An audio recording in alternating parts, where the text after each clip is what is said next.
सबसे पहले आपको बताएं कि बल्दियाती इंतखाबात के मुतनाज़े नताइज के बाद कराची में हंगामे फूट पड़े। कीमाड़ी में पीपल्स पार्टी और पीटीआई के कारकुनान के दरमियान झगड़े हुए, कई कारकुनान जख्मी हो गए। उर्दू यूनिवर्सिटी में जमात इस्लामी और पीपल्स पार्टी के कारकुनान भी आमने सामने आ गए।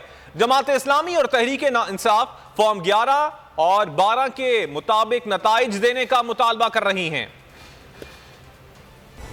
बल्दियाती इंतखाबात के मुतनाज़ा नताइज ने कराची में आग भड़का दी। केमाड़ी DRO ऑफिस पर PTI और पीपल्स पार्टी के कारकुनों में तसादुम हो गया, कई अफराद जख्मी हुए। कई झंडों के डंडों से कारकुन एक दूसरे को मारते, पथराव से बोल का कैमरामैन भी जख्मी हो गया। कैमरामैन को मारे, कैमरे भी तोड़ दिए। पीपल्स पार्टी पथराव किया है। पीपल्स पार्टी के झंडे मुझे नहीं पता किसका भाई ये कैमरामैन है जी।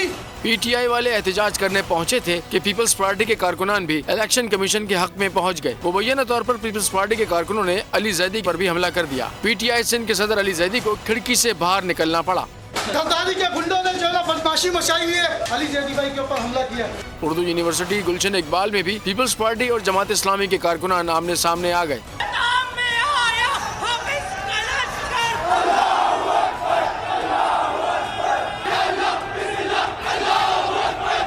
15 जनवरी को कराची में पोलिंग हुई थी। इलेक्शन कमीशन ने कराची के ज्यादातर नताइज 24 घंटे से भी ज्यादा रोक कर रखे। अगर आपको ये वीडियो पसंद आई तो हमारे चैनल को सब्सक्राइब करें और बेल आइकन पर क्लिक करें। 2022 बहुत सारे तोहफे भी देखे गया पाकिस्तान की आवाम को। पाकिस्तान की आवाम को एक तोहफा ये दिया कि आवाम को पता चल गया कि पाकिस्तान का मीडिया क्या है। साल 2022 में सबसे ज्यादा देखे जाने वाला चैनल बोल न्यूज रहा नंबर 1। हमने बहुत सारे शोज और ट्रांसमिशंस की, पूरा साल मुसलसल जदोजहद में निकल गया कि ये वोट ऑफ कॉन्फिडेंस के पीछे कौन लोग थे।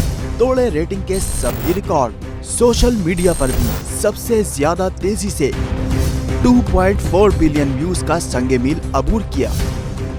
एंकर्स को भी आवाम में सबसे ज्यादा मकबूलियत मिली और सोशल मीडिया पर भी बोल रहा सब पर भारी। सब्सक्राइब करें और बेल दबाएं ताकि कोई खबर रह न जाए।